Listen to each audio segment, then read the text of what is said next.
¿Hola? ¿No estoy en el aire? Buenas. Hola, hola. Hola, ¿qué tal? ¿Cómo están? Bueno, vamos a iniciar una nueva conversación. Vamos a iniciar un nuevo live. Así que hoy viajaré de vuelta a Chile.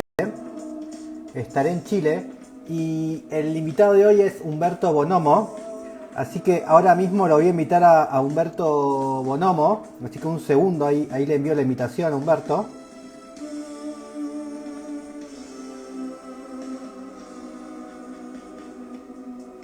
Ahí va. Así que apenas él se conecte, él se inicie, vamos a poder comenzar a conversar con él.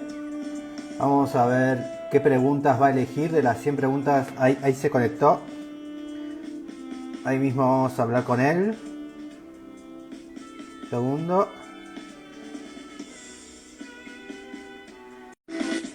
Ahí te mandé la invitación, Humberto.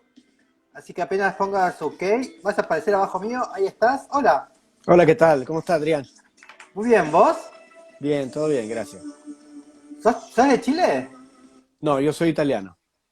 Bien, me imaginaba por el tono de voz. ¿De qué Sí. parte de Italia?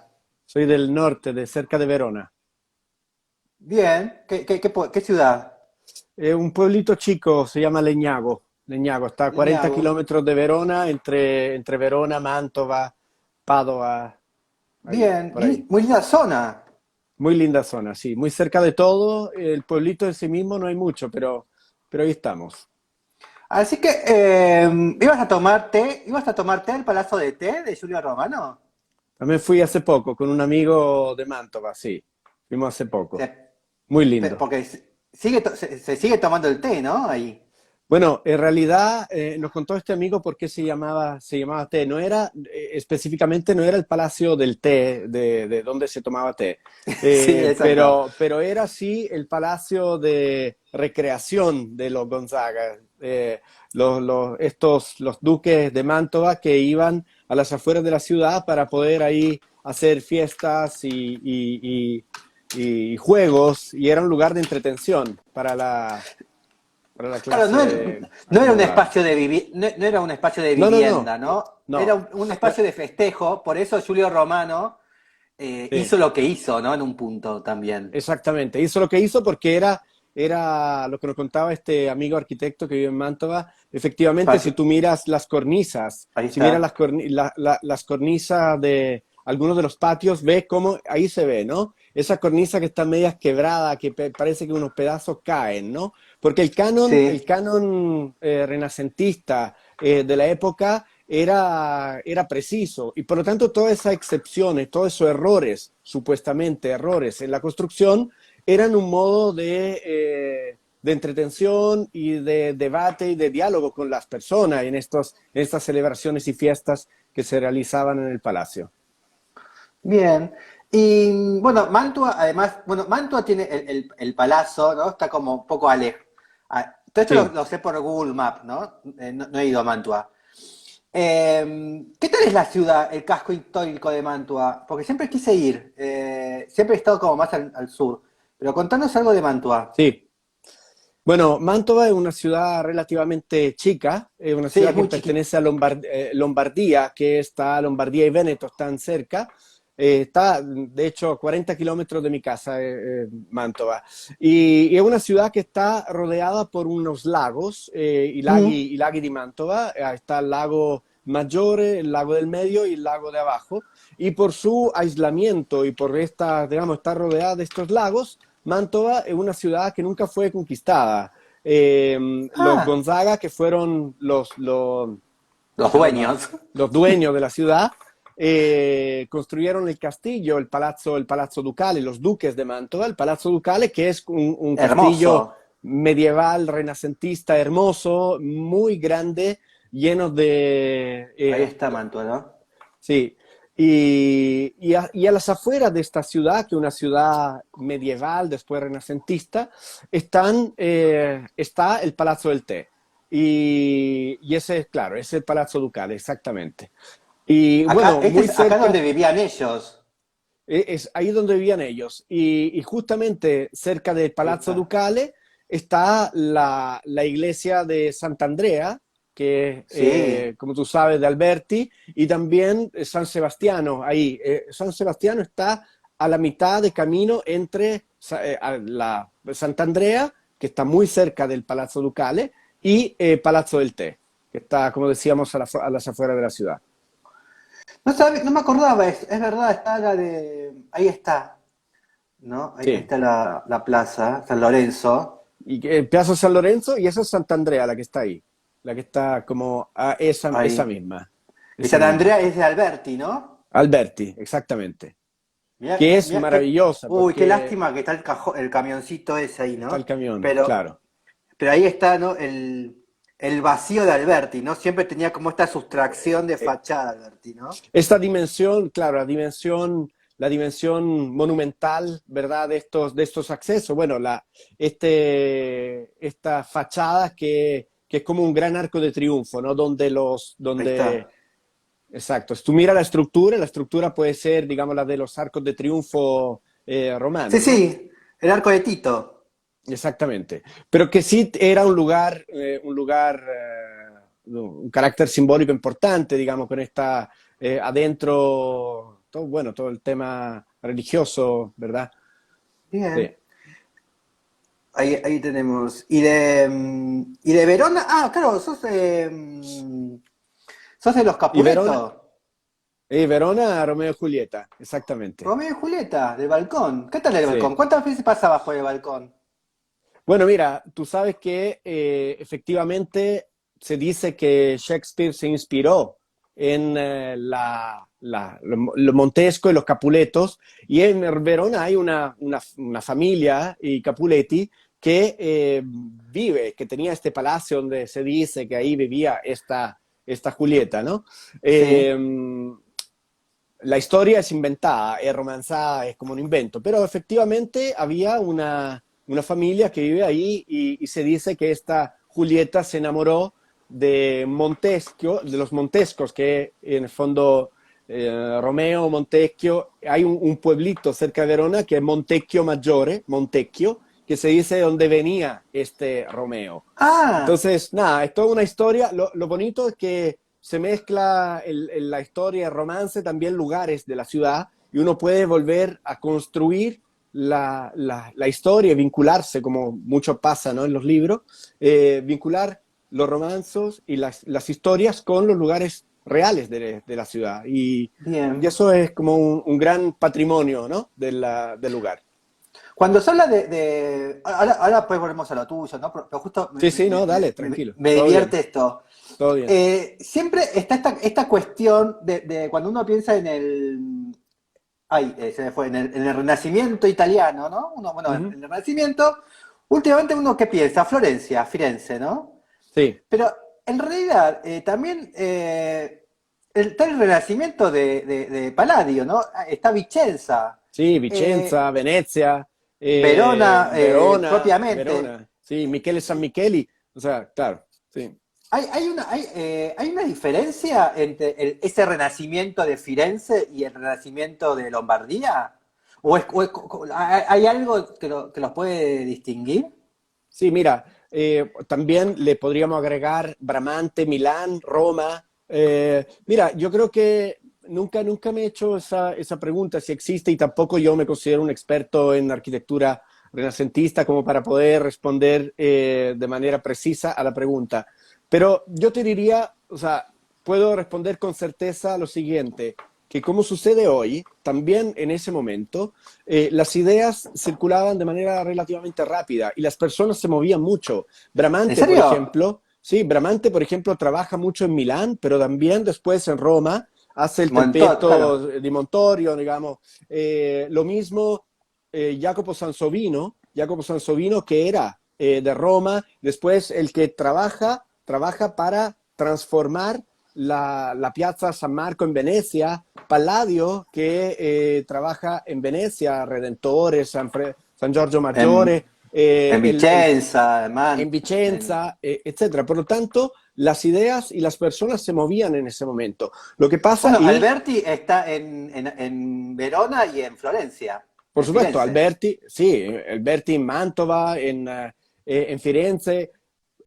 Lo que hay que pensar que probablemente, y eso sí es cierto, que las ideas y lo que estaba sucediendo en Florencia era realmente fantástico. La familia Medici, junto con otros, digamos, eran importantes mecenas, que Florencia era un centro cultural de debate social, arquitectónico, urbano, muy significativo y, por supuesto, un polo económico fundamental.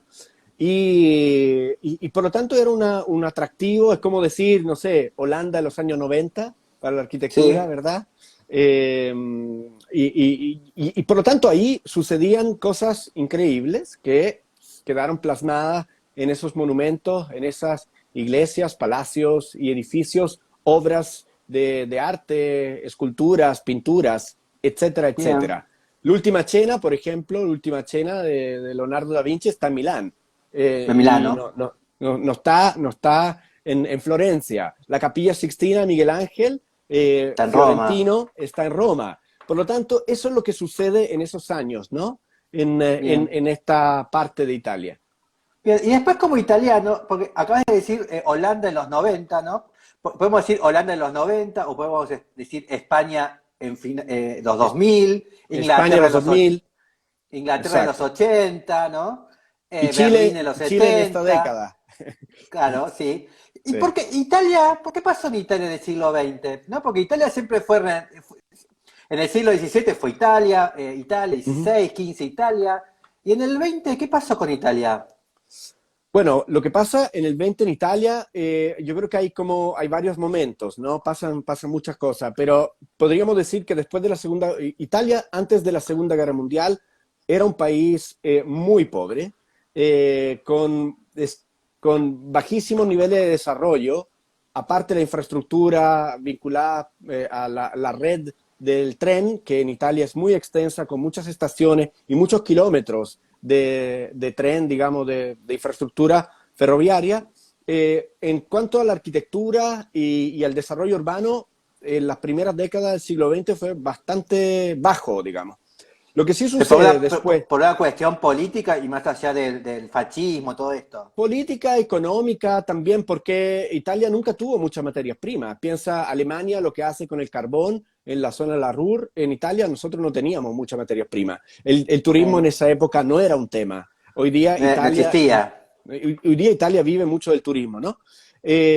Por lo tanto, y la arquitectura no era la arquitectura, el desarrollo de infraestructura no era un tema en 1920, ¿verdad? Lo que sucede con el ventenio fascista desde 1920 a 1940 es que Mussolini, no estamos justificando ni los medios ni los modos, pero promueve un importante desarrollo de infraestructura, crea ciudades, el EUR, por ejemplo, Sabaudia, Sí, muchas ciudades, intervenciones, el desarrollo de la infraestructura, por ejemplo, las estaciones de Santa Lucía de trenes en Venecia es una obra fascista, la sí. estación de trenes Santa María Novella en Florencia es una obra fascista. Y Por lo es tanto, hermosa. hay un proyecto de desarrollo de infraestructura, la construcción del Estado, desde un punto de vista identitario, de un punto de vista de infraestructura, de un punto de vista de arquitectónico, se empieza a promover en ese momento.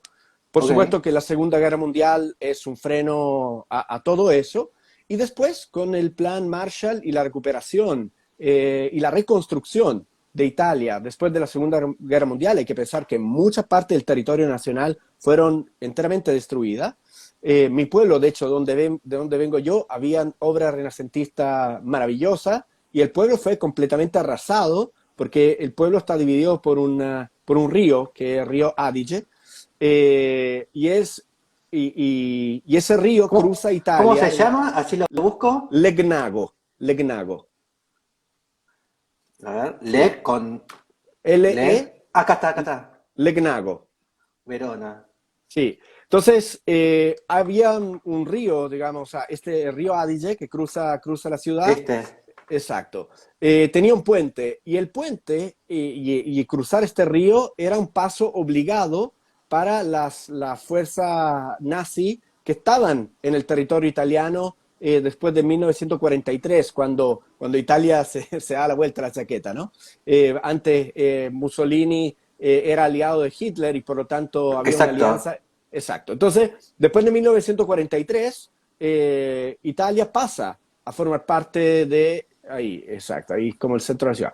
Italia pasa a, y ese torreón, por ejemplo, un vestigio renacentista. Y todos esos edificios, si tú miras, son Nuevos. edificios modernos, son de los años 50. ¿Por qué? Justo antes del final de la guerra, los días antes de que de hecho, había terminado la guerra en Italia en 1945, 25 de abril de 1945, la fuerza nazi querían ir hacia el norte y por lo tanto tenían que cruzar ese río por el puente y por lo tanto los aliados, los norteamericanos, Estadounidenses. la fuerza aliada bombardearon el pueblo para destruir el puente. Y con Buena eso destruyeron onda. el pueblo completo. Bueno, pero Simpáticos. así era, así era en ese minuto. Para poder impedir que los alemanes volvieran a Alemania, destruyeron el pueblo por completo.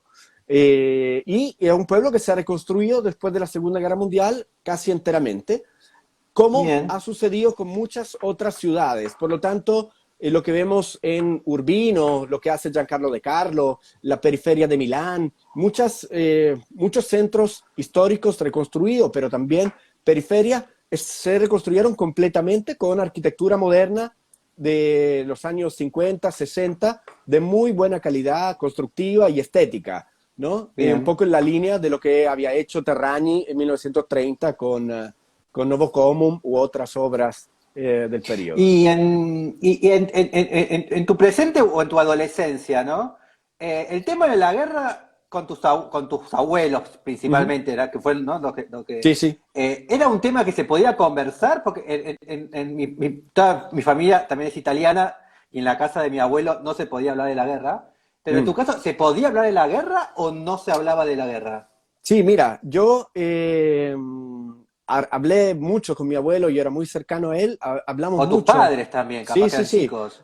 Claro, mis padres puntualmente no habían nacido porque la guerra termina Ah, en el 45 y mi padre nació en el 51 y mi madre en el 53. Por lo tanto, yo no había nacido. Pero sí, mi abuelo y mi abuela y mis tíos abuelos vivieron la guerra. Mi abuelo estuvo en la guerra en Yugoslavia, en Šibenik, que en el fondo, que al otro lado del mar Adriático, claro, que era Italia antes eso. era Italia, después fue Yugoslavia y ahora Šibenik yo creo que es Croacia, Es no sé si Eslovaquia. Croacia, no sé si Croacia o Ah, Eslovenia, no, creo que Croacia o Serbia, uno de los, pero creo que sí es Croacia. Entonces, después de 1900, él estuvo en Croacia entre 1941 y 1943 y cuando Italia digamos, se separa de los nazis, todos los italianos que estaban ahí, ¿viste el film, la película Mediterráneo, ¿no?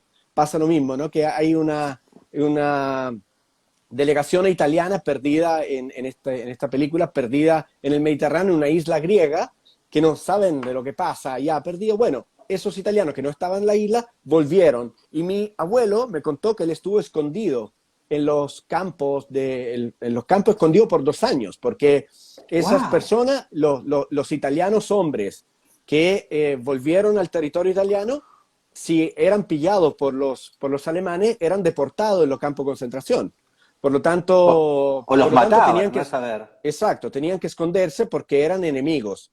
Y él se escondió y él era teniente, por lo tanto peleó allá. Yo nunca le pregunté si había matado gente, en realidad nunca le pregunté eso, pero sí, me ¿Cómo contó de se la guerra. pregunta, no? ¿Cómo No, claro, preguntar semejante cosa? Tipo, no, abuelo, yo ¿mataste a dije, bueno, alguien? él siempre me contó de una manera un poco como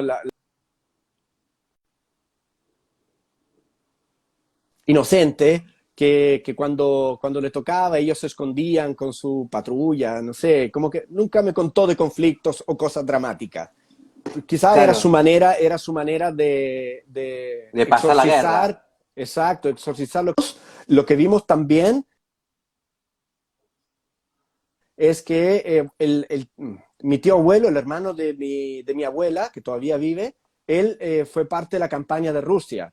él estuvo en Rusia y nada, fue realmente muy impresionante Bien. lo Y, que le tocó vivir. y esos 2 años estaba escondido en la isla, en realidad Eh, no sabía que la guerra había terminado. Eso, claro, si tú ves la película Mediterráneo, ellos que en fondo cuenta, ganó un Oscar también como mejor banda sonora en la película. Ellos, claro, sí, se dan cuenta después de años que la guerra había terminado y es muy bonita la película. Te recomiendo que la Bien. veas. Sí. Ok. ¿Y cómo llegaste de un pueblo Sí. destruido por los aliados a Chile? Bueno, yo hice mi pregrado en Venecia, en la Universidad de Venecia, y cuando yo estaba en tercer año hice un Erasmus en España, en San Sebastián, en el País Bien. Vasco. Y por tanto ahí aprendí español y todo. Y cuando volví del Erasmus con un amigo, queríamos hacer un título, el título de arquitecto, digamos la tesis, el proyecto de grado, en un lugar donde se hablara español que no fuera España, porque ya habíamos estado. Bien. Entonces decidimos, o sea, hablamos con un profesor que estaba a cargo de las relaciones internacionales en ese minuto, Enrico Fontanari, que fue ya falleció desafortunadamente hace un par de años, una persona muy importante para mí, nos recomendó América Latina y él tenía en ese momento 3 contactos en América Latina, en 3 países, Argentina, Colombia y Chile. Argentina en el 2003, pleno corralito, por lo tanto, crisis, Mm. no, decidimos no descartar No, Argentina. no sé. Exacto.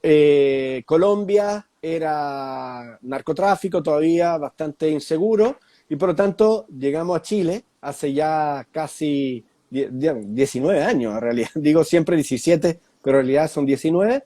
Llegamos a Chile y ahí nos contactó él con Alejandro Aravena. Él dijo, Muy mira, bien. conozco a 3 personas, Alejandro Aravena, Matías Klotz y otra persona que no recuerdo el nombre. Y nosotros partimos en orden alfabético y contactamos a Alejandro, nos recibió, en ese momento él era un joven profesor de la Escuela de Arquitectura de la Católica, Sin Prisker. eh, sin Prisker en ese minuto, muy amable, nos recibió a su oficina, nosotros queríamos trabajar temas de vivienda social y él nos dijo, miren, yo justamente vamos a lanzar un concurso que se llama Elemental. Hay categoría estudiante y categoría profesionales. Si ustedes quieren participar en la categoría estudiante, claramente yo no los puedo seguir porque soy parte de la organización, pero después que termine el concurso, podemos en el fondo desarrollar la tesis y ver el trabajo. Entonces participamos Bien. como estudiantes en el concurso, quedamos entre los finalistas y después Alejandro nos dio la tesis. Cuando la presentamos, a él lo habían invitado a hacer un workshop en Venecia Y y, y, vamos. y vamos, y me invitó como ayudante de él Te traduzco. en el Soy tu workshop traductor. durante esas, no, él hablaba italiano porque había estudiado en Ah, Italia. Me invitó, trabajamos juntos. Cuando trabajamos en el workshop, yo le dije que quería hacer un doctorado. Me hizo una carta de recomendación porque se estaba iniciando un programa de doctorado en la Católica. Entré como primera generación del doctorado y después, bueno, fui el primer doctor en titularse del programa muy bien. y, y aquí estamos. Mi profesor de Ah, tesis y doctorado fue Fernando Pérez Oyarzún, que ganó el Premio Nacional de de Arquitectura este año. arquitectura.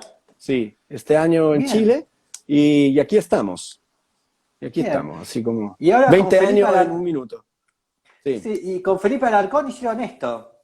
Con Felipe Alarcón hicimos esa casa, exactamente. Contarnos Sí. qué es esta casa. Bueno, la casa se llama LBS, significa Little Big Sur, porque Ok. nuestro cliente son una pareja, él es neozelandés y ella chilena. Compraron este terreno en Tunquén, Ahí en está. Punta de Gallo, y empezamos a desarrollar este proyecto con ellos. El desarrollo del proyecto fue bastante largo, pero fue muy entretenido y constructivo trabajar con ellos. Y en definitiva, esa casa eh, es un dispositivo climático. Son 2 muros, uno Acá que está.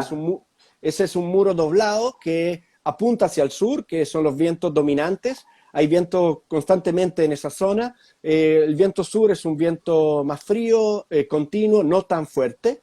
Y el viento norte es Ahí un está. viento muy huracanado, por decirlo así. Entonces son dos muros, uno hacia el norte que construye, que contiene los programas, los dormitorios y los baños, y el muro hacia el sur que es un biombo hecho, que no contiene programa, sino que construye este espacio interior muy bonito. Y Bien, nada, y esos dispositivos climáticos construyen un microclima en este ahí patio, está. en este patio contenido. Triangular. Exacto, en este patio triangular donde hay una pequeña piscina que está en la punta y lo que nos dicen los clientes que están muy contentos y felices porque terminamos la construcción justo antes del cierre por pandemia y por lo tanto ellos pasaron toda la pandemia ahí Ahí está. y están muy contentos porque en ese lugar nunca hay viento y por lo tanto la temperatura es muy, muy agradable. Y nada, entonces nos mandan fotos a veces de los atardeceres, la luz cómo se tamiza y se filtra por ese lugar. Bien. Y siempre pregunto sobre el método por la gráfica. ¿Por Sí. qué este sistema de gráfica que han elegido? ¿Esta tonalidad o por qué este tipo de dibujo? Bueno, esos ¿Qué? dibujos los desarrollamos con Teresa Llanes, que es una estudiante, en ese momento estudiante de la Universidad Finisterre, que aprovecho de Sí. saludar y agradecer. En realidad, una de mis obsesiones tiene que ver con el rigor y la precisión del dibujo. Porque el dibujo es la manera en que los arquitectos comunicamos nuestras ideas y nuestras obras. Y el dibujo en sí es una obra, como decía Aldo Rossi, ¿no? Gran autor de obras, no solamente de obras construidas, pero también de obras solamente dibujadas. Dibujo. Bien. El dibujo en sí mismo es una obra y por lo tanto requiere de mucha atención y dedicación. Y en esas plantas y axonométricas se resumen parte importante de los desafíos constructivos del proyecto. Ahí Y está, hay mirá. un, sí, ahí está la planta como está distribuida. Y son tres volúmenes, ¿no? La cocina con el living, que es este volumen central cubierto, y después dos zonas de baños y dormitorios en los dos extremos, porque ellos son una pareja sin niños, por lo tanto tienen un ala para invitados y una ala para ellos. LBS, ¿no? LBS, Little Big Sur. Sí. Bien. ¿Y por qué el nombre? Bueno, porque hay como Ahí viste está que más. En California el nombre lo puso nuestro cliente Hamish. Ellos viajaron a Ah, California. En California está Big Sur, ¿no? Big Sur, que también es un programa, sí. exacto. Y ese lugar, ese acantilado en Tunquén, es un pequeño Big Sur. Entonces, Ah, es un pequeño Big Sur y mucho hippie. mucho, no, sí, no sé, bueno, también. En el condominio hay también hippie, pero en realidad es por la condición topográfica y paisajística del lugar. Un acantilado magnífico con una naturaleza sorprendente. Qué buenas fotos, ¿no? Va, ahí está la publicidad de Cristóbal Palma, pero Sí, bueno, Cristóbal es un gran fotógrafo chileno, fotógrafo. sí, un gran fotógrafo chileno, arquitecto de la Católica y fotógrafo que ha retratado la obra realmente de manera espectacular. Bien. Bueno, así, vamos a empezar. Te envié 100 preguntas, tenés que elegir 10. ¿Y qué has elegido? Mira, no, la verdad es que no la elegí. Hazme tú las que tú prefieras. ¿En serio? Sí, sí, porque si quieres las veo ahora, te puedo A decir. ver, dale, fíjate. No hice Mientras, no hice la tarea, Adrián. No, eh, espérate. bueno, mientras elegís, te voy a mostrar otra Dale. obra tuya. Eh, vos me habías mandado una carpeta. Acá está. Sí, te mandé unas cosas. Sí, ahí va. A ver, el lago Sofía me había gustado. ¿Qué es el Sí, lago Sofía?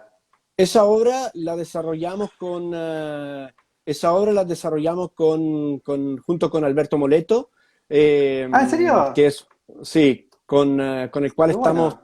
estamos trabajando ahora también en otro proyecto que nos podemos mostrar todavía. Este es un centro de interpretación de acuaponía. Es una empresa que en el sur de Chile que produce small de salmones. Son los pequeños peces que después en fondo crecen en el océano. Y estos Sí, salmones, esta empresa se dedica a criar salmones, pequeños peces, y por lo tanto ahí está. usa mucha agua. Y la idea de esto es generar un proyecto de economía circular y recuperar el agua para la producción de salmones para usarla como insumo para la acuaponía, que es la producción de hortalizas con agua, ¿no?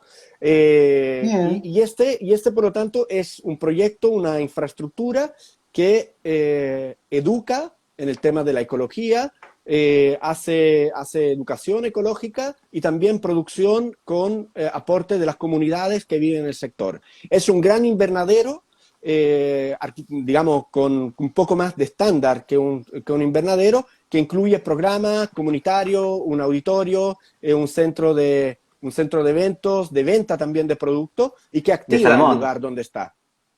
Sí. Bien.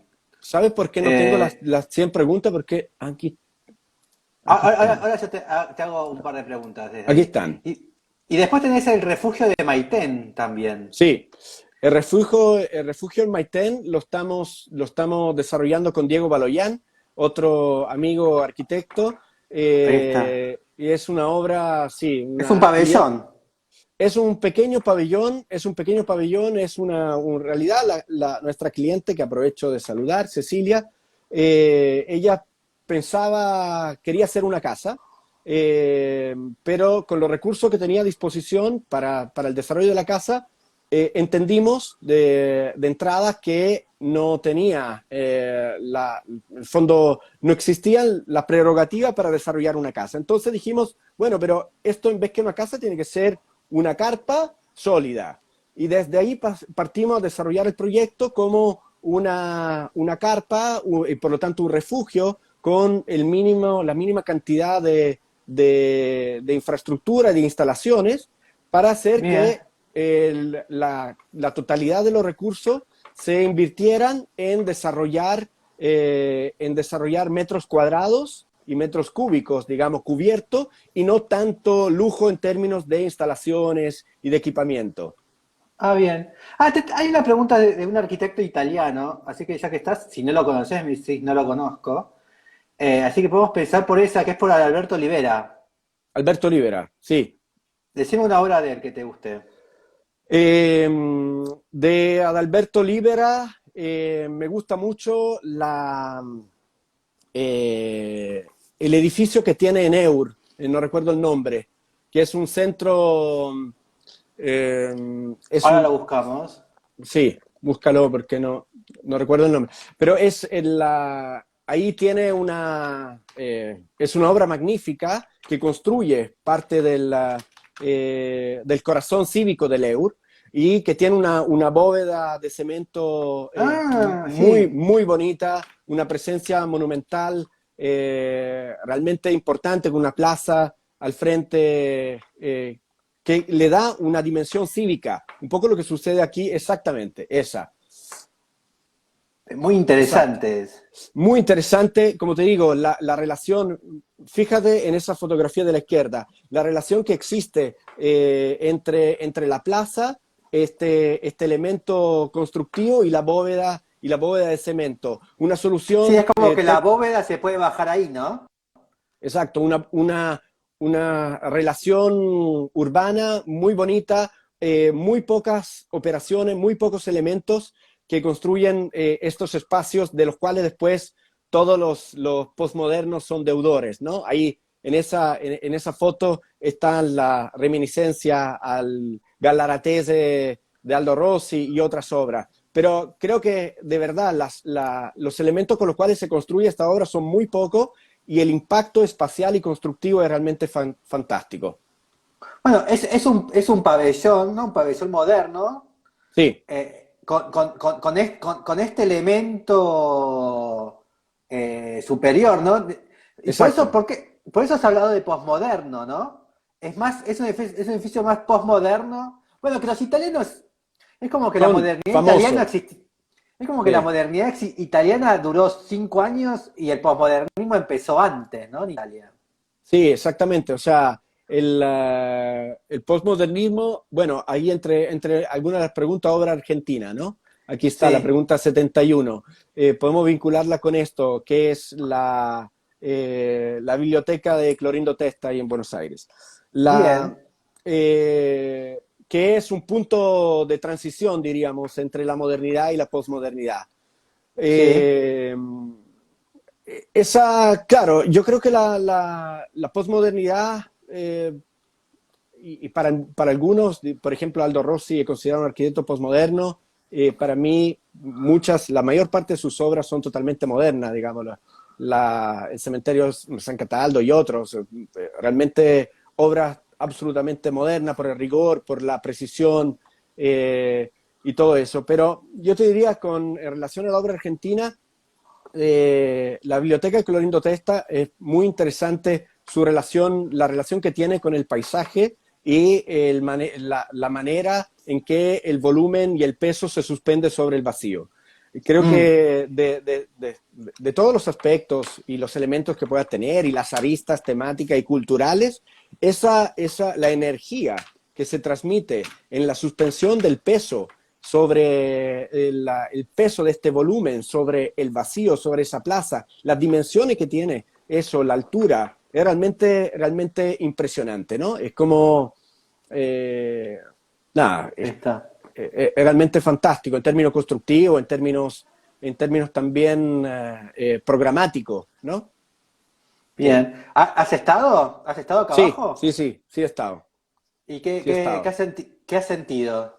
Bueno, sientes, ¿no? Sientes el peso de esa estructura, que un poco el peso, ¿no? Que uno lo puede trasladar a una condición simbólica, el peso de ese conocimiento, el peso del saber, ¿no? Sobre, al momento de entrar también. Eso genera todo un tiempo de transición entre la dimensión del parque, la apertura, el verde, etcétera, donde se instala, y en el fondo el subir para entrar al lugar donde está el depósito del libro y volver a vincularse con la dimensión paisajística, la amplitud del Río de la Plata, etcétera. O sea, creo que de verdad como es una obra muy, muy bonita.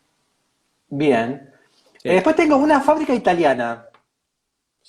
Una fábrica italiana, Lingotto, en Torino, sin ninguna duda. Eh, Directamente. sí, o sea, Lingotto es una de las obras, sin duda, que le volaron la cabeza a muchos arquitectos, ¿no? Es increíble, ahí Cuando, está. sí, es ¿De quién una es? obra, me pillas, ¿no? Como no me preparé, ahí Ahora tú la busco. Tú tienes Wikipedia, Sí. puede ser Lineri, no sé, Daneri, no, no, mira, no, te Ah, me mentiría si parece que te... sí. Sí, sí. Ahora la buscamos. Bueno, ¿por Pierluigi, no sé. qué? Claro. No, pero lo que interesante de esa obra es el programa que tiene y cómo la idea fordista de producción en serie transforma el espacio construido al punto que la cubierta es el lugar donde se ensayan y el lugar donde los autos después cuando salen y entran a formar parte del circuito de la ciudad, pero dislocado y separado de la ciudad. Mira, Entonces, acá ahí, dice, la primera piedra fue colocada hacia 1916 y fue abierto en 1923, así que una voz sí, una obra, bastante, bueno, sí, futurista, ¿no? Un poco de futurismo italiano. absolutamente, Y el absolutamente. diseño del joven arquitecto Giacomo Mattetrucco. ¿Lo Giacomo conoces? Mate Trucco, exacto. No, no, fíjate. Ah, yo Y no lo otra, conozco, por eso. otra, otra obra, otra fábrica muy bonita es la Cartiera di Mantova, Ay, de no lo conozco, a ver. Pierluigi Nervi. Pierluigi Nervi, gran arquitecto ingeniero italiano. ¿Cantiera? Cartiera. Es como la fábrica de papel, una papelera. La cartiera es Cartiera. Mantova. Ponle Pierluigi Nervi y te Acá aparece. está. ¿Cuál es? Ah, no sabía que esto. Sí. Sí, Ahí está. Hermosa también.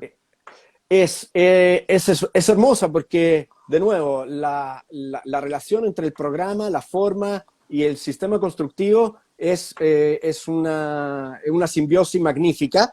La explicación de la forma de ese edificio se debe a que la máquina para producir papel con los rollos, etcétera, etcétera, tenía ese largo y no podía tener pilarización, no podía tener separación interna, no podía tener tabiquería. Por lo tanto, lo que hace Pierluigi Nervi es construir estos dos pilares, estos dos puntales, a la manera de puente, sobre la cual tensa los cables que sostienen la losa y que construyen el vacío interior. Ahí está, mira. Sí, exactamente. Ahí ves la construcción. Sí. Claro, porque después uno va indagando sobre la arquitectura italiana del siglo XX, que yo al principio te dije por qué no se conoce, y en realidad Ujú. tienen obras que, bueno, vos hablaste de las obras de infraestructuras, ¿no? Sí, Y sí, esta obra, como la anterior, tienen sí, que tener todo el apremio ¿no? Tanto sí. como la No, británica totalmente. o la Totalmente. alemana. Hay muchísimas obras en Italia que, como te digo, que se construyeron en los años 60, 70 y que tienen un valor realmente impresionante. Tengo aquí, mira, pregunta 21, si quiere, Qué obra lindo que literaria. es. A ver, dale, Sí. decime. Eh, Cecità, en italiano Cecità de Saramago, no sé cómo se llama, ensayo sobre la ceguera, Ah, ¿por qué? porque tiene en su parte introductoria, explica Saramago cómo, que no es un autor, digamos, otra que Baricco podríamos hablar de Oceano Mare, que otra, pero la parte introductoria de ensayo sobre la ceguera, Saramago explica cómo qué le sucede a una persona cuando de ver deja de ver. ¿Cuál es su vinculación con la ciudad, con el entorno? ¿Qué le sucede? ¿Cómo se mueve? Y entras en el personaje y percibes la ciudad y percibes el entorno de manera absolutamente extraordinaria, porque es una dimensión, aparecen todas las dimensiones táctiles, ¿no? De espacio, como ocupación del espacio con el cuerpo, que con la vista están resueltas siempre. Entonces, ver cómo eso sucede paulatinamente en el personaje es realmente una cosa impresionante, como lo explica Saramago en el libro. Bien. Bueno, yo creo que empecé a ver la película y Ah, creo la que la película yo película no la vi. Ah, no la he visto. y creo que no la pude y me traumó mucho porque creo que empezaba con esta cuestión de que la gente miraba y de golpe se quedaba ciega en el segundo Claro, sí, sí, sí. y todo era como una epidemia Sí, de ceguera. Pero de ceguera. sí, la Y cosa yo me bonita es... acuerdo Mm, dale. me puse a pensar eso, qué pasaría si a mí me sucede eso, Ujú. y es algo tremendo, tipo de golpe no poder ver y estar en la calle y no poder ver, si te lo Sí, pones a pensar, es una pesadilla. sí, sí, absolutamente. Eh, Después estoy viendo aquí entre las preguntas, final de campeonato. A Bueno, ver, futbolero. 2006, la final de campeonato del mundo, Italia campeón del mundo. Bien, Y ¿dónde lo viste? yo estaba en Leñago, estaba en mi pueblo, y imagínate en el fondo la construcción, o sea, la deconstrucción del espacio del espacio de la ciudad, de este pequeño pueblo, que se transforma en el living, la cocina compartida de todo el pueblo, estaba todo el pueblo metido ahí. Ahí está. Y fue una fiesta realmente, sí, realmente espectacular, con, nada, o sea, un final además a penales, por lo tanto fue realmente único y es la primera final de Mundial que me tocó ver con Italia campeón. ¿Y a quién le ganaron? Le ganamos a Francia. Le ganamos a Ah, Francia con bien, se lo tenían merecido. el cabezazo de Zidane, ¿o no? Creo que fue Puede ahí. ser. Sí. Bien. ¿Qué tal Italia? ¿Cómo, O sea, cómo es el italiano en Francia? ¿Te sentís a la par o el francés también te mira con un poquito, soy francés, vos sos italiano? esa es, esa es un poco la relación. Tú ¿Con sabes, ustedes también se creen más con el italiano? O están, sí, en general sí, ah, porque, bueno, no sé si que con el italiano, pero son un poco así los franceses, pero sí, claramente no podemos generalizar. no, no, claro. Tenemos muchos Pero con el amigos italiano, franceses. ¿cómo se llevan bien? ¿O también vas a París y, italiano, te miran así como, qué ganas? Bueno, es que el italiano tiene un poco el estigma del italiano, como no, pasta, pizza y mafia y no sé qué. Por lo tanto, esa ridiculización en algunos Y de países, gritón, de gritón. además, esa banalización de la cultura italiana, en algunos casos se exacerba más que en otros y por lo tanto cae más mal que en otros. Bien, Nosotros con Francia tenemos una relación con el territorio francés, la Gallia Cisalpina, si hablamos de Julio César, ¿verdad? sí, Esos territorios fueron romanos, italianos. no, italianos no, porque en ese Ah, momento bueno, no existía romanos. Italia, pero fueron romanos por mucho tiempo, fueron parte del imperio y hubo siempre como una relación, o sea, piensa eh, muy cercana también. Primera y Segunda Guerra Mundial, el límite entre Francia e Italia se define, se cambia, se modifica, por lo tanto, o sea, es algo, es una cosa totalmente abierta. Ahora, eh, la nueva, las nuevas generaciones, y yo soy de esas, nosotros viviendo con la Europa sin frontera, etcétera, etcétera, se han aplanado mucho las diferencias y se ha podido acercar la Claro, cultura, la vida de frontera, ampliar el espacio de la frontera. Ya no es un lado y el otro, sino que es un espesor. Y la gente mm, se mueve en ese espesor y por lo tanto va diluyendo las diferencias, ¿no? claro, Eso ha ayudado mucho, eso ha ayudado mucho. bien. ¿Y Córcega siempre fue Francia o en un momento fue Italia? Yo creo que en un momento Córcega era italiana. Creo que fue después, no sé si después de la Primera Guerra Mundial, que Aunque Córcega, en Córcega no nació Napoleón, teóricamente ellos dicen eso, ¿no? sí, sí, sí, sí. Sí, pero Napoleón sería italiano, sería bueno. Bueno, tiene más pinta de italiano que de francés, Napoleón, petizo, ¿no? ¿no? Petizo, como bien, bien chiquito. Sí, Petizo, gritón, calentón. sí, sí. Ahí estoy viendo la pregunta. Y otra pregunta, y otra, antes, para seguir con este tema de italiano. Sí, Cuando vas a un aeropuerto extranjero, sí. eh, ¿qué es más? ¿Quiénes somos más gritones? ¿Los argentinos, los italianos o los brasileros? ¿Con cuál decís, mejor me voy a otro sector del aeropuerto?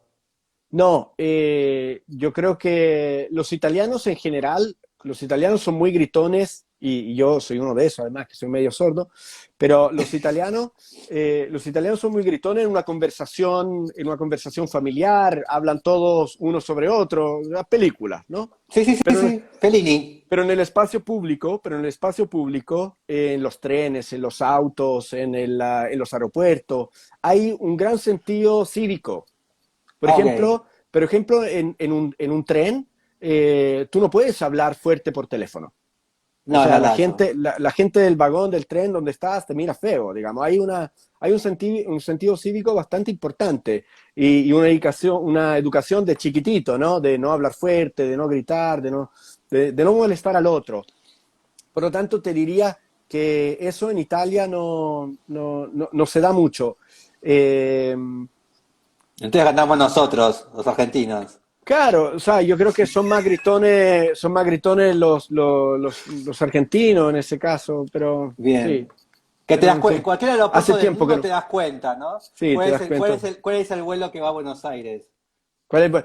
Bueno, por ejemplo, no sé si son los argentinos, los brasileros, Los brasileños son tremendos cuando también. aterriza el avión, aplauden Ah, y esas cosas.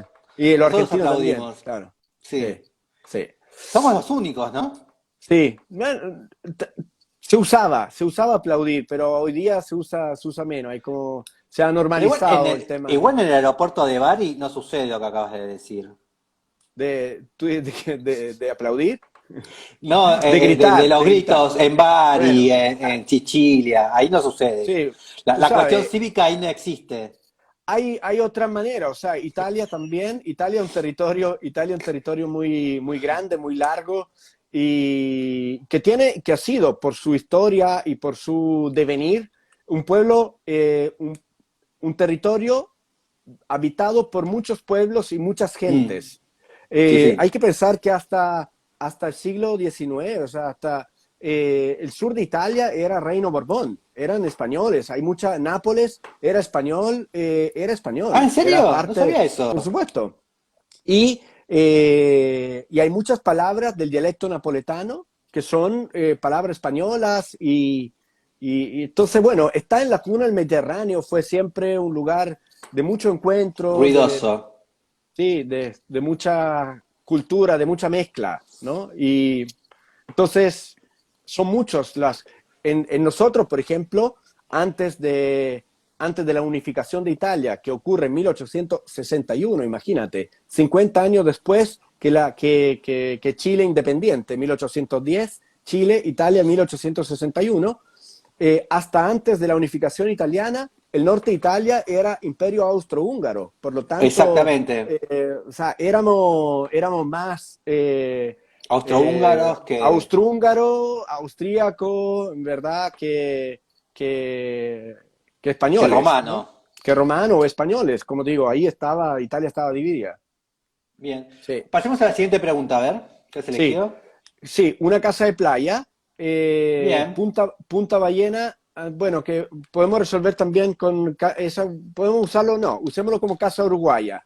Casa uruguaya, Punta Punta Ballena, ballena. Antonio Bonet, eh, la, la, la casa maravillosa que tiene ahí Bonet, que de nuevo, lo que me gusta mucho, lo que me gusta Ahí mucho de está. esa casa es exacto, la relación con el paisaje, el silencio, la simpleza de las líneas, cómo se resuelve la horizontalidad, cómo se resuelve la horizontalidad del proyecto, digamos, es realmente fantástica.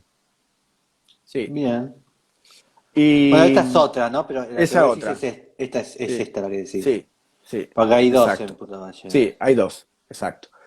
Ahí está. Eh, casa, Y por qué Antonio Bonet? ¿Por qué pensaste en Bonet? bueno, porque yo soy un fanático de la arquitectura moderna en general.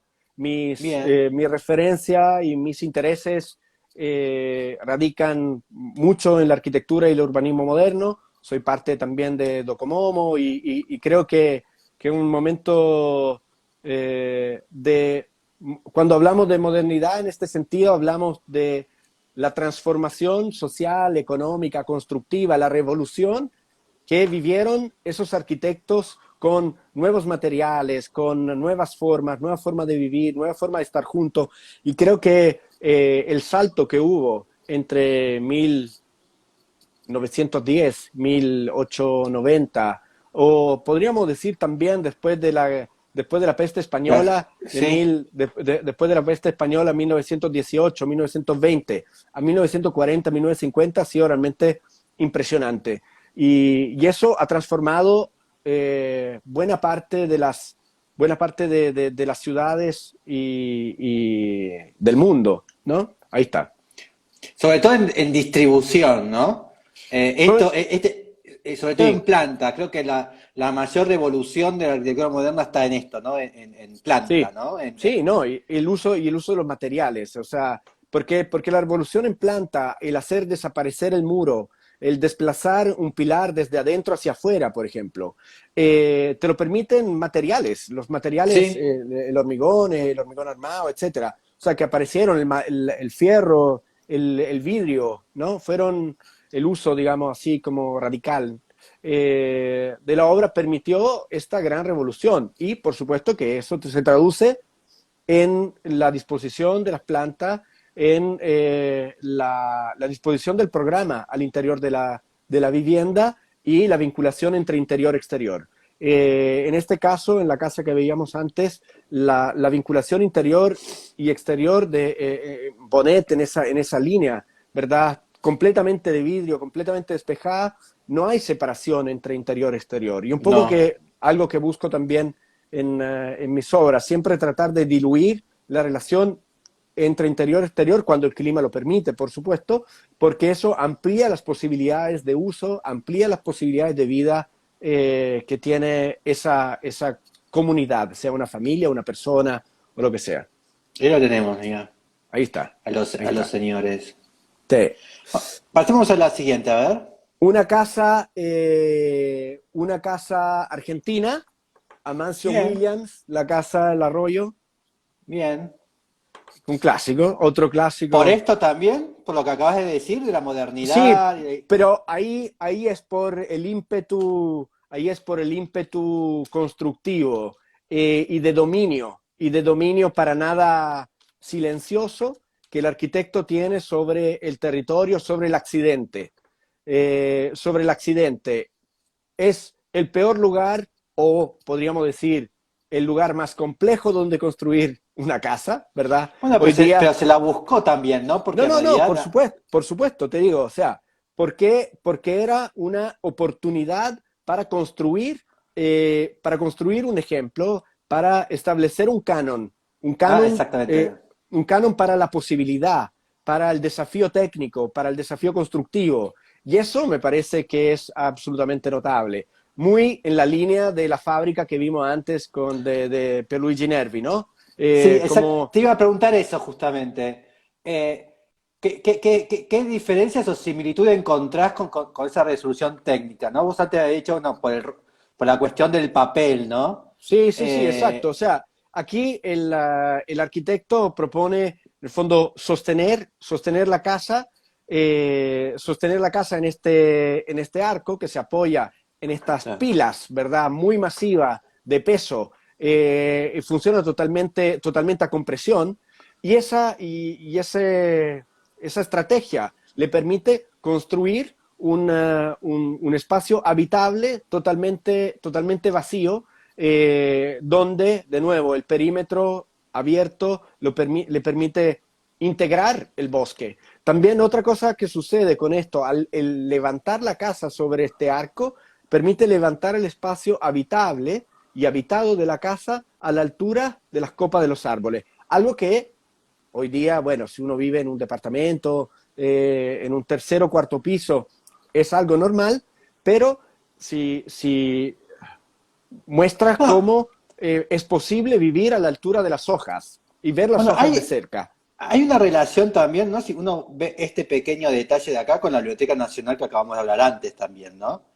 Sí, Hay como exactamente. una, sobre todo si la ves Sí, en este corte, sí, hay una misma voluntad, ¿no? De elevar la casa por, sí, sí, por totalmente. paisaje, ¿no? Sí, En ¿no? este Y cortecito. para generar un punto de Acá vista, está, ¿no? generar un punto de vista que construye un horizonte más alto que el del peatón, ¿no? Y eso es, me parece, y que toda la casa esté ahí, porque es distinto, ¿no? Lo que puede suceder en un primero o segundo piso. Ahí toda la casa se juega ahí arriba. Eh, Y eso, por lo tanto, todos los programas de la casa se juegan ahí arriba, se juegan en esa dimensión. Tengo bien. otra pregunta aquí. Una casa flotante y Ay, a ver, yo me la juego por la casa Farnsworth. ¿por qué De mi- flotante? Porque por la fotografía que ahora te va a aparecer ahí. La fotografía, porque la casa Farnsworth es una casa flotante, es una casa pensada, ponle ahí casa Farnsworth inundación. Y ahí te explica el motivo del por qué esa casa es como es. Pon ahí en Google, casa, no te aparece porque tienes que buscarla así como casa Farnsworth, agua, ponle agua. A ver. Está toda inundada acá. Claro, porque la casa Farnsworth está pensada, está elevada, no recuerdo cuánto es, pero debe ser alrededor de 1,13 m, 1,13 m, 1,20 m, digamos, sobre el nivel del suelo. Ahí claramente el agua se elevó mucho, pero en esas otras fotografías, tú puedes ver, exacto, en esas, uno de los motivos por los cuales Mies van der Rohe levanta la casa es porque como el lugar donde se emplaza está a las orillas de un río, ese río tradicionalmente tenía salidas. Por lo tanto, se sabía que la casa sistemáticamente se iba a inundar, o que por lo menos el agua iba a subir, un poco lo que pasa en Venecia. Y eso Qué linda que queda ahí, ¿eh? Eso explica parte del motivo por el cual la casa se levanta del suelo con ese vacío que no tiene nada abajo. La terraza que se podía inundar sin ningún problema y también y abajo no hay ningún programa, no es que haya una bodega, no hay nada, están solamente los apoyos, porque las salidas del río de esa manera se podían contener y no generar problema.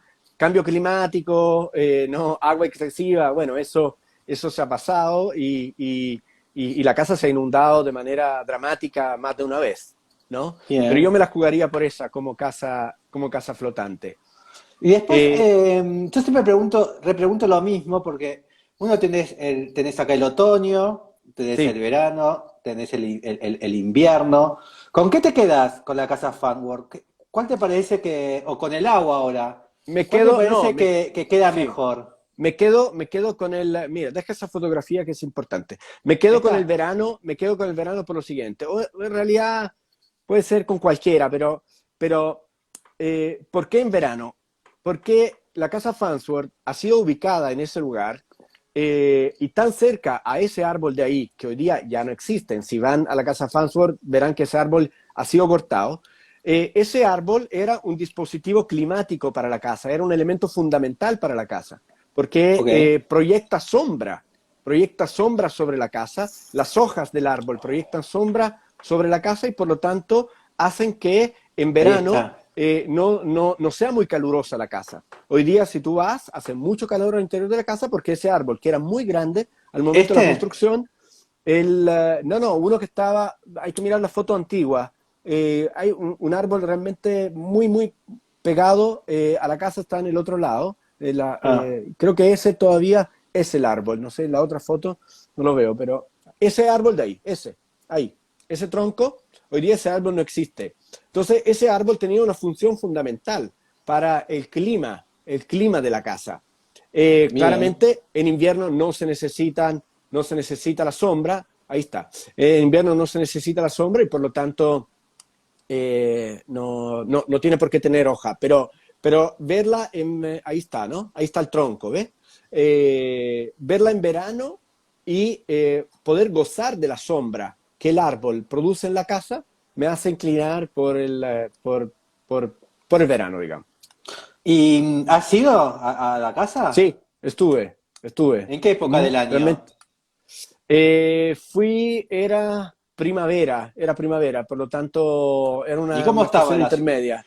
¿Y cómo la viste en primavera? No, es espectacular el lugar, o sea, es realmente un lugar magnífico y es muy impresionante la altura que tiene y cuánto y cómo se despega del suelo. Esa realmente es una condición extraordinaria de la casa Farnsworth, que uno no la aprecia, no se aprecia en fotografía, no se aprecia, hay que estar ahí, hay que acercarse, porque es muy incómodo. La losa del interior de la casa te llega más o menos a la altura del pecho o del ombligo. Por lo tanto, no es ni alto ni bajo, no es ni un piso ni un medio piso, realmente nada, una condición muy insólita. Y después te iba a preguntar por esto, porque también hacen lo mismo con el pabellón de Barcelona.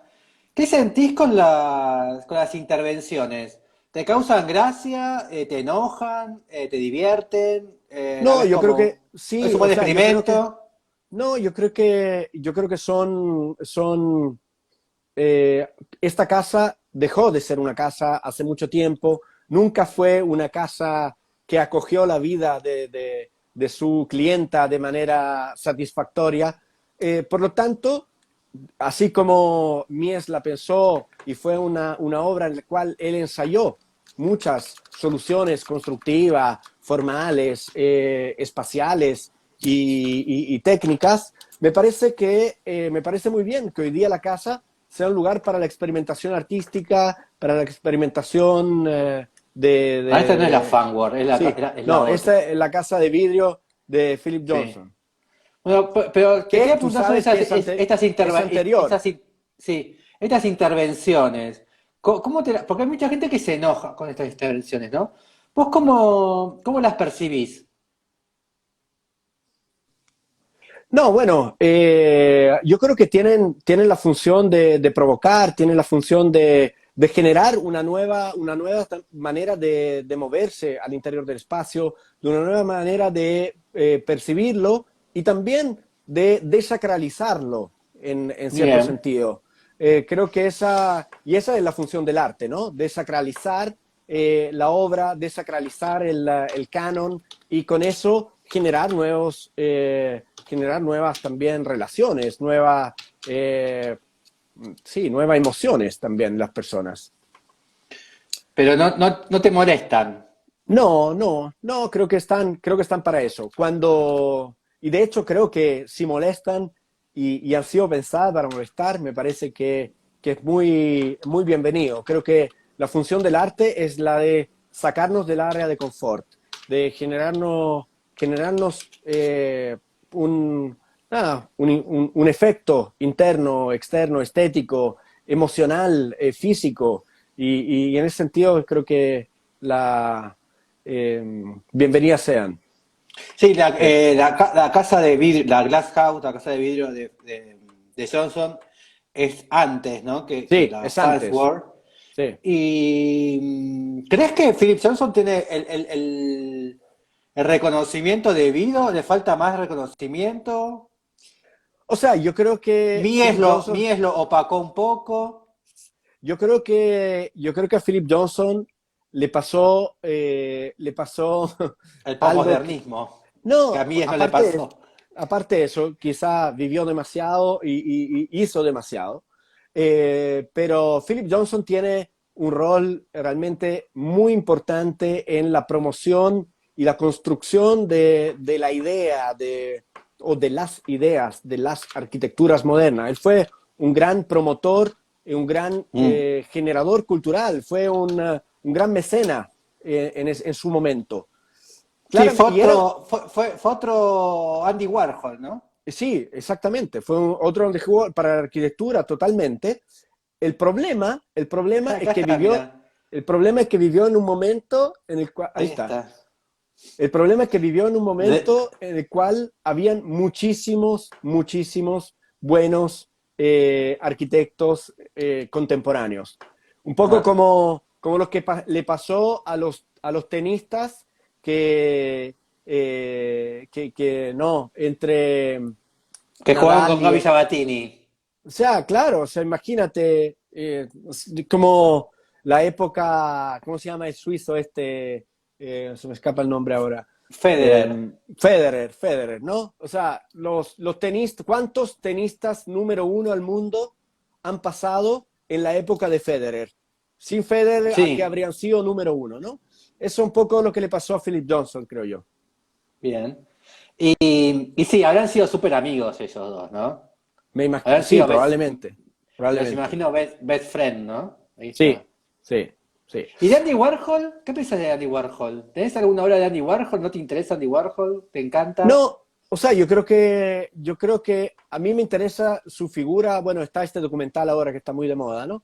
Creo que, o sea, yo no me considero un crítico de arte, me interesa y me gusta mucho el arte, creo que tiene un rol fundamental en la vida de las personas, pero creo que el aspecto más interesante para mí de Andy Warhol fue justamente ser ese aglutinador cultural en su época. The Factory. Fue un colágeno increíble para, ¿no? Un atractor, y también una caja de resonancia muy fuerte, muy fuerte. Lo que hace con Basquiat, por ejemplo, ¿no? Sí. Sí, Acá está, mira, dándose como una especie de piquito. ahí están, exacto. Ahí están. Sí. El Me mira, parece- tengo aquí, sí, ¿Cuál? ¿Estacionamiento? estacionamiento. El estacionamiento Herzog de Meuron Ay, me lo dicen en... todos ese. Ah, sí, bueno, es que puedo pensar otro. A ver. Tronchetto en Venecia, dale, Tronchetto en Venecia, que no tiene ninguna gracia arquitectónica, pero sí urbanística. Velo en Croqueto. Maps. Tronchetto, con doble Ah, T. con Tronqueto. Con N. Sí, Tronchetto. Tronqueto. Con doble T. Sí, sí. No hay ninguna razón, ¿no? Porque algunas palabras en italiano llevan doble T, doble S, doble C, doble E. Bueno, claro, porque ¿Hay una suenan... regla? Sí, o sea, es una regla de sonido. Por ejemplo, ¿Es de sonido? sí, porque pizza tiene una Z más larga. Pizza, ¿no? Es la pizza, y pizza es con doble Z. Sí. Pero el tronqueto en Venecia es una obra de ingeniería fantástica y se la puedo mostrar en Ah, mapa. con... Arquitectónicamente no tiene, mira, no tiene mucha gracia, pero y nos permite hablar de cómo, y de desmitificar muchas cosas, ¿no? En relación al patrimonio. ¿Esto? Sí, no, mira, pero en mapa, digamos, ahí. Ahora, eh, ahora lo voy a buscar. Pero sería Mira, este. la tienes ahí abajo. Mira, en la planta de Venecia, hay una planta de Venecia. Ahí está. Es una isla. Ese cuadrado rectangular que está a la izquierda, donde está la cruz. Isola del Tronqueto. Tú la puedes mirar en el mapa y, Ahora lo voy a buscar. y nos permite, el Tronqueto en Venecia nos permite desmitificar cosas muy arraigadas en la cultura internacional. A ver. En Italia no se hacen obras nuevas, se construye solamente interiores, se hacen solamente obras de interior, ¿verdad? O que el patrimonio es un freno para el desarrollo. Venecia es un ejemplo emblemático. El Tronqueto, que te digo, no lo estamos analizando desde el punto de vista arquitectónico porque Herzog de Meuron ya resolvieron el asunto en Miami, ¿verdad?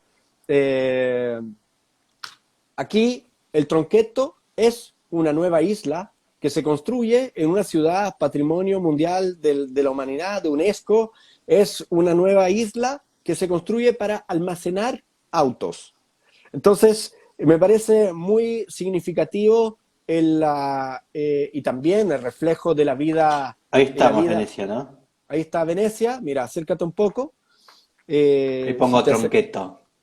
Sí, o te acerca el zoom y te digo cómo llegar. Pero el Tronqueto es un gran almacén de De automóviles, autos. de autos, que aloja y que ayuda a descomprimir el tráfico automóvil. Ahí está. Es Entonces vos el venís por más de la acá, izquierda. Es el vos más de la venís por izquierda. acá, vos venís por acá, Exacto. Y te vas bajás por directo. bajás Exactamente. acá la autopista. Exacto. Te vas por ahí y sigues hasta el estacionamiento, dejas el auto al final y después te tomas un trencito eléctrico que te lleva desde el estacionamiento al corazón de Venecia, al Piazzale Roma, digamos, donde antiguamente llegaban los autos. Así que todo Entonces, esto es nuevo. Esta todo T eso es es nuevo, nuevo. La- todo eso es nuevo. También es nuevo, de hecho, cuando yo estaba estudiando en Venecia, estaban creando esa isla. Bien. Y también es nueva la isla que es el terminal de Esta. ferry que está ahí, que es el terminal, el nuevo puerto de donde salen los cruceros que pasan por Venecia y que han generado toda esta polémica de los grandes barcos. Pero lo que nos parece Claro, pasan por importante, acá. pasan por Ahí ahí. está.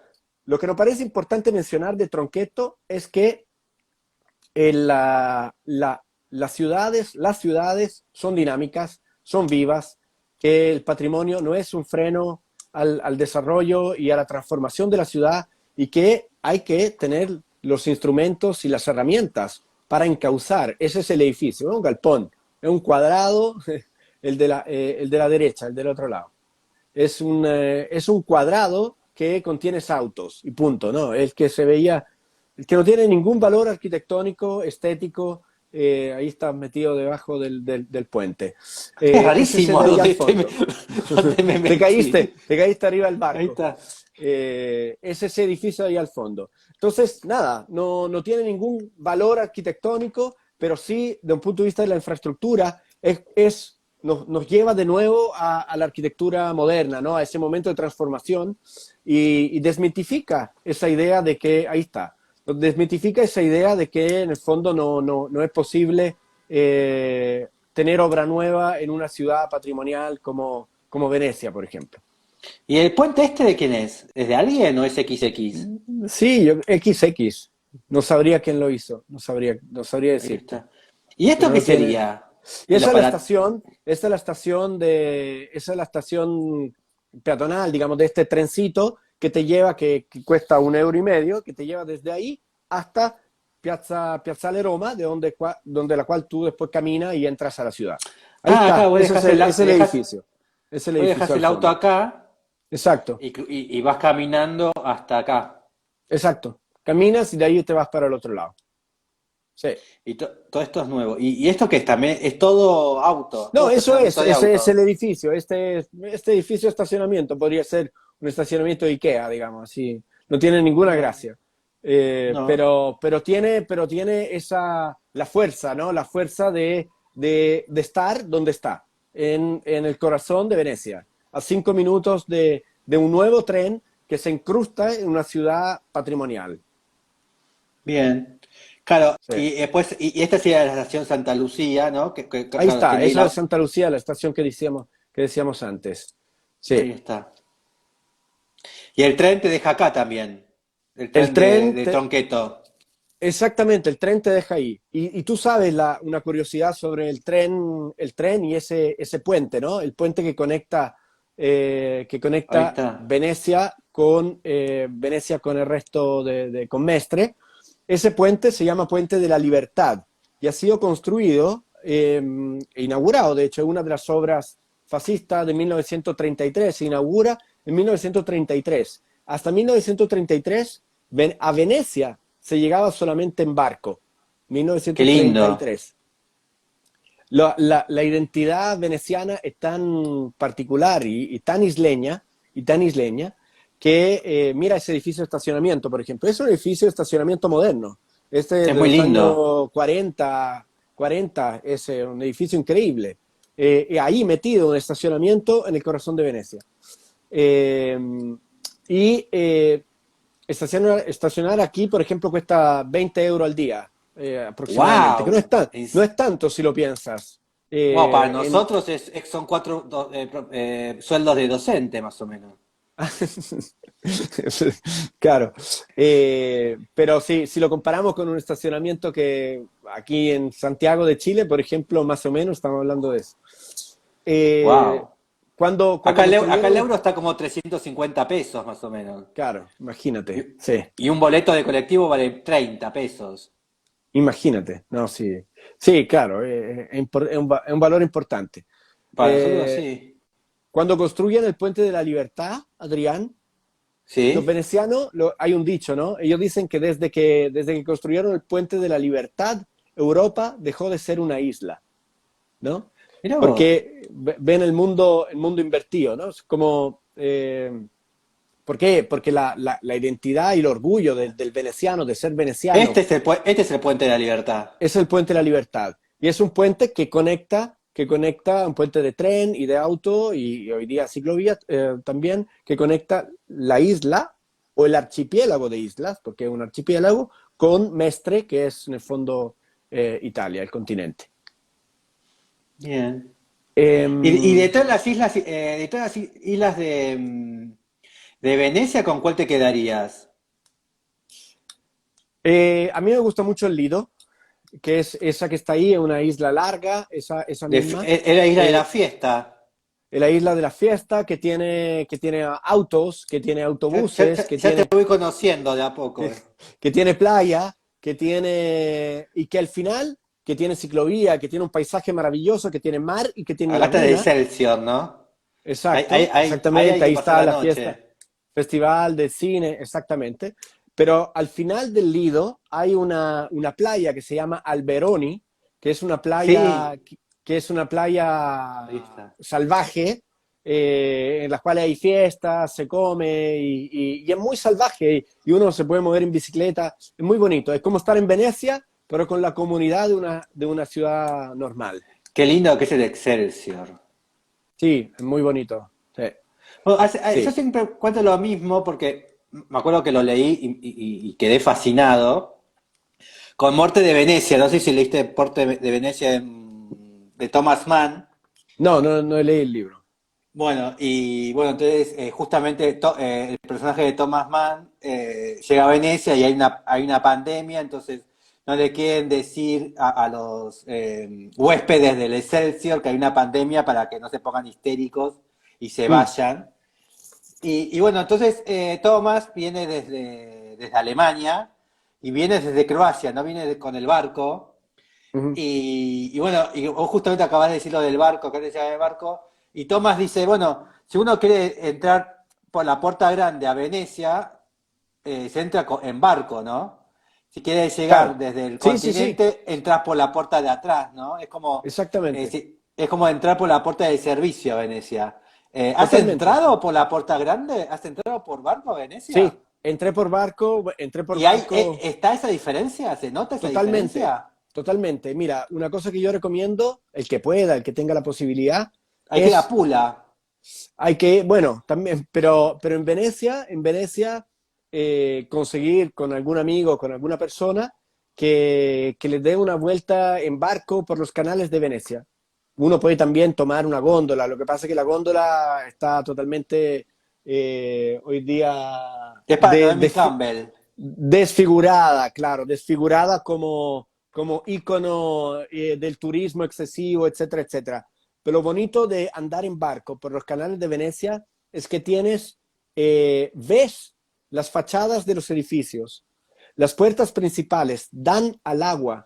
Exactamente. Cuando nosotros, personas de a pie, caminamos por Venecia y nos sorprendemos por la belleza de su arquitectura, en realidad vemos siempre la cara de atrás de los edificios, vemos siempre la cara más fea, la que está descascarada, la que no tiene estucos, etcétera. ¿Por qué?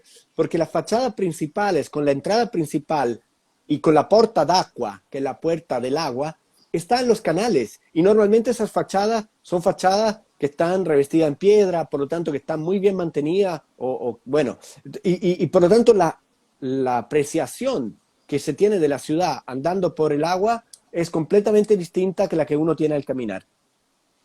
Sí, por eso yo siempre me dije bueno, desde que leí Muerte en Venecia, me dije, bueno, tengo que hacer la opción de llegar en avión a Croacia o a Pula Sí, hay dos o sí, tres pueblos en Croacia sí, que tienen barcos diarios sí, sí, a sí, Venecia. totalmente. Digo, me voy a Croacia, hago Buenos Aires, Ámsterdam, Croacia No, pero tú puedes y llegar llego en en aeropuerto barco. tú puedes llegar en aeropuerto a Venecia y tomarte el barco para ir desde el aeropuerto a la ciudad, en vez que tomarte Sí, el bus. pero me va por atrás. Hay que venir desde el Mediterráneo, ¿no? Desde el Fue, sí, bueno, desde el como si Mediterráneo. fuese Sí, porque tú un ves, ducal. sí, porque ahí tú llegas por San Marco, llegas por Claro, el por la bacino puerta de San grande. Marco, llegas por la puerta principal, que como tú decías, la puerta principal que es la puerta que ha sido retratada por Tintoretto y por todos El mercader lo- de Venecia el venía. mercader de Venecia y el bacino de San Marco, que es esta plaza de agua, que es una plaza donde se celebra la fiesta del Redentore, que es el lugar donde, Claro, nada, lo se, genial es esta vuelta, ¿no? Cuando venís con el barquito desde acá. exactamente, Sí, venís por sí. acá, cuando girás acá, ¿no? Este es la Tú puerta llegas, ahí. ¡Pac! llegas ahí y esa es la puerta y ahí aparece la Piazza d'Acqua, que es como el triángulo que se genera entre la Salute, la punta de la Salute, que la iglesia de la Salute, que está ahí donde Claro, está. ¿ves? Tenés que llegar desde Rabac, ahí están Sí, los... Yo ya me sí. estudié todas las posibilidades y no son tan caros los pasajes hacia. El Pula. No, no, no, no, no, no. Vale la pena. Sí, O desde sí. No, Trieste, esa entrada nunca la hice, la verdad. Pero, ¿no? nada, pero Andate sí, Es re lindo el otro lado del Mediterráneo. sí, sí, no, no, y eso lo conozco bien. De hecho, si un lugar muy bonito, si lo quieres ver, es Trogir. Mira, Trogir está en Croacia y es una Venecia, pero construida entera en piedra, porque tú sabes que Venecia está construida en ladrillo, porque Sí. es ladrillo y madera, eh, arcilla cocida y madera. En cambio, Trogir es una ciudad veneciana construida enteramente en piedra d'Istria, que es una A ver, piedra blanca maravillosa. ¿cómo se Trogir, escribe? T-R... Acá está. Trogir, sí,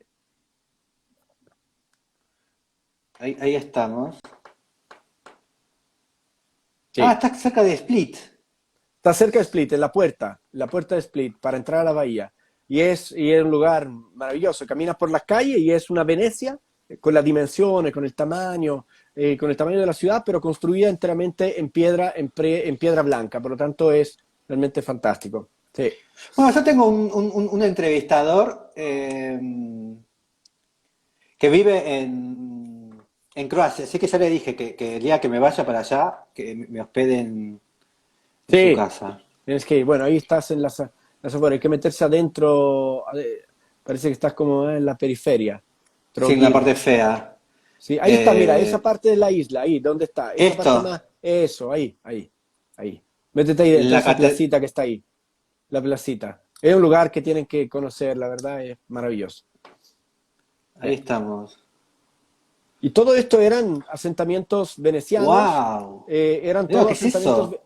Es un lugar maravilloso, como te digo, es Es piedra completamente blanca, blanco, blanca. es la piedra d'Istria, que es la misma piedra que tú encuentras en Venecia, que se usa para delimitar, la piedra d'Istria se usa para delimitar el final de la vereda, ¿no? Que después está el canal. Entonces, toda esta ciudad está construida con esa piedra y es realmente fantástico. Preciosa. Sí. Auto, Bien. auto italiano, un classico, ¿Cuál? Fiat El, fi- 500. el fitito. Fitito, Fiat 500. En Argentina llegó mucho el Fiat 600. También. El Fito argentino, el Fiat 600, que yo lo tuve un Fiat 600 hecho en Argentina, acá en Chile. Mira el piso ese, mira ese lugar, mira qué increíble. Es Todo piedra precioso. blanca. Sí. ¿Se da muy caro vivir acá? No, no, no, yo creo que no. Hay que Pasa que ir. nadie te va a vender un departamento acá, porque obviamente lo heredan hace 600 siglos. Claro, claro, pero mira qué lugar, es impresionante. Son bajitos, ¿eh? Miren los Sí, sí. croatas. Yo creo que eran bajitos en esa época. Hoy día, hoy día los croatas son ¿Puedes más, decir que, son más. puedes decir que fuimos, el humano fue cada vez más alto? Sí, fue alimentándose mejor, fue creciendo, ¿no? Pero si tú te fijas, mira, por ejemplo, está lo mismo, mira, por ejemplo, el alféizar de esa ventana, la cornisa y la pilastra de esa puerta, son los mismos elementos que tú tienes en Venecia, iguales, los mismos Mirá blancos, la vos. misma piedra, solo que en Venecia, después de eso, que es de piedra, viene el ladrillo. En cambio aquí es la misma piedra, por lo tanto es que se ha construido con la piedra de ahí, ¿no? Que la piedra del lugar. Qué linda puerta. Increíble. Sí. Igual también Auto yo me sentiría italiano. claustrofóbico, ¿no? El No, fitito. claro, porque es una ciudad. Sí, esta es una ciudad que, igual que Venecia, pienso que Venecia se empezó a construir en el año 1000. Sí. Y por lo tanto, los estándares, la necesidad, y aquí también, como es una isla metida en este mar, la disponibilidad de terreno era limitada, por lo tanto, densidad, arquitectura compacta, calles muy estrechas y verticalidad. El Fitito es un auto mítico, el Fiat 500, porque es un auto muy económico que en la posguerra, 1950, 1960, transformó y fue el auto del pueblo, como si en Alemania fue el escarabajo, el Volkswagen, ¿verdad? Escarabajo, el auto del pueblo, en Italia fue el Fiat 500 y el Fiat 600 después, que era la versión más, el Fiat 600 es la versión más lujosa del Fiat 500. Había, y hay su versión cabrio y todo eso, y había en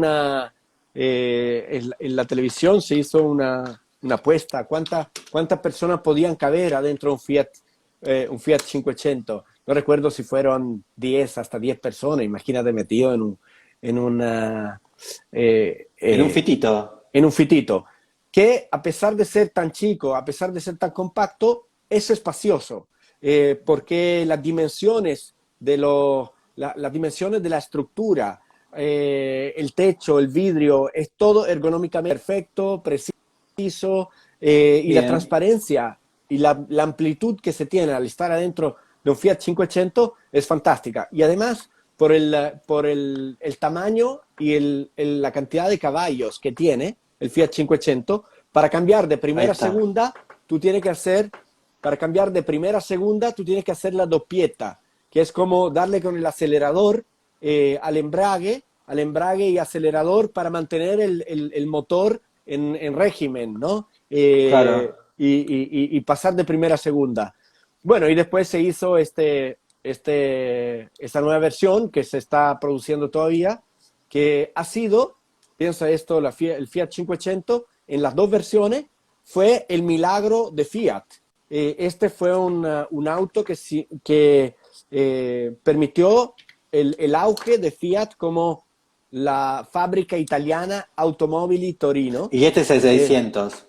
Y ese es el 600, exactamente, que es un auto un poco más lujoso, un poco más grande, que es el que llega a Argentina, que después se produce en Argentina, en México y en muchas partes, y que yo lo tuve acá en Chile, del año 72. Claro, y nosotros decimos Fitito, no sé, claro, porque es Fiat chiquito. Sí, porque es, claro, Fitito, exactamente. ¿En Chile también se lo conoce como Fitito o no? Sí, el Fito, acá el Fito. Ah, Fito es. Sí, acá se ¿Y reconoce en Italia cómo se le decía? No, ¿500? 500, 500, 600, Chincen, ¿Cómo? como Chincen. ¿Chinchen? Chincen Mirá es vos. la 500, Chincen. ¿Y qué significa? Como casi 100 en chino. Porque, claro, es casi chino. No, porque en dialecto véneto, Chincen es como 500, es como decir 500. 500, Ok. Chincen, 500. Chincen. Chinchen. Chinchan. Parece Podría chino. ser. Parece chino, sí. Sí, como decir Sí. casi 100. ¿Cómo se dice 100? Casi 100. No, Claro. 99. Casi 100. Oye, casa de playa. Vamos a Ya te Chile. iba a cortar, porque hace Ah, dos me iba a horas estamos cortar. hablando. Vamos a la última, dale. Última. Casa Reuter, Matías Klotz. ¿Por qué? ¿Por qué? Porque es una obra icónica, o bueno, también, porque la otra es posterior, iba a decir dos. Casa Reuter, Matías Klotz, y también la Casa Poli de Peso von Ericshausen. No, vamos a esta Am- que la de Poli me la dijeron Poli 45 ya millones de todo el mundo la veces. conoce. Esta es una de las primeras casas emblemáticas de la arquitectura chilena que se publica en todo el mundo. Y la casa Reuter tiene la gran particularidad que el 90% del presupuesto se usa para construir una zapata de hormigón armado, que es la que sostiene toda la casa. Esta. No se alcanza a ver en la foto exactamente, porque no se alcanza a ver en la foto porque siempre está en sombra esa parte, pero esta casa flota sobre el acantilado y lo que la sostiene es esta gran zapata de hormigón que que después se transforma en losa y Ahí es está. el esfuerzo estructural, exacto, el esfuerzo estructural principal que sostiene después una estructura relativamente liviana de balloon frame con metalcón y con tabiquería y vidrio. Pero me parece que esa casa y cómo apunta esa casa al horizonte, a la vista, al acantilado, es realmente emblemática. Sí. Ahí está. Después tiene este sistema de pasarelas, ¿no? Y que se accede, por y se detrás. accede a través del techo, exactamente. Por lo tanto, la casa no se Ahí. resuelve solamente con el volumen, sino que hay esta pasarela que Este te puente. vincula con esos árboles y tú caminas entre la copa de los árboles y el bosque Ahí está. y llegas a la terraza, exactamente. Sí. Ahí Y después de ahí tenés, bajas. y ahí tenés los accesos, ahí se ve como Sí. Ah, no, acá está la escalera. Ahí va. Sí, de ahí bajas, exacto. Sí. Ahí está. Que la conocí en el primer viaje a Chile en el 2003. Fui a verla y también es muy, muy bonita. Cuando Hay una empezaste casa, hoy dijiste día una casa que te dieron histórica. te dieron el teléfono de Clot y de Aravenas. ¿Alguna vez te Claro, arrepentiste de no llamar a Clot? no, ¿O siempre no, dijiste, bien que llamé a Aravenas? no, mira, en realidad fue todo casualidad. Partimos con Alejandro No, pero digo, y hoy en día, ¿pensás qué suerte que llamé a Aravenas? O digo, ay, me hubiese llamado a Clot. no, O nunca te lo no, estoy planteás contento. No, estoy contento. Yo trabajé con también Aravenas. después, trabajé con Aravena, hicimos clases juntos, me invitó a hacer clase con él, también con Matías, hicimos clases juntos y aprendí muchísimo de Porque ambos. Creo son que medios como A y B, ¿no? Tenés totalmente, totalmente, el modo Aravenas o el modo Clot, ¿no? En Chile son como totalmente. dos. Totalmente A y B, totalmente complementarios, pero al mismo tiempo caras opuestas de la misma moneda, que esa misma moneda es la arquitectura chilena ¿Y contemporánea que tiene... Emilian Rani cómo lo ves? ¿Como C o es otra No, generación? No, es la misma generación. Emilia Radic es La C. la bala que cruza esa moneda por el medio, que viene Los por más. aquí, que la cruza y que la lleva a otra dimensión. Viene de otra dimensión, la cruza y se la lleva a otra dimensión. Una Bien. aproximación totalmente genial a la arquitectura. Genial, me refiero de genialidad. De Alejandro podríamos decir de una aproximación metódica y rigurosa y de Matías de oficio, de técnica, de construcción. Matías es muy meticuloso en términos de construcción y un gran maestro de obra. Bien. Sí. ¿Y Emilian qué sería? Un poeta. Un genio, un poeta. Un genio. Un Bien, muy genio. bien. Bueno, ¿qué hora hoy de la noche en Los tres son muy Santiago? inteligentes, los tres son muy Sí. inteligentes.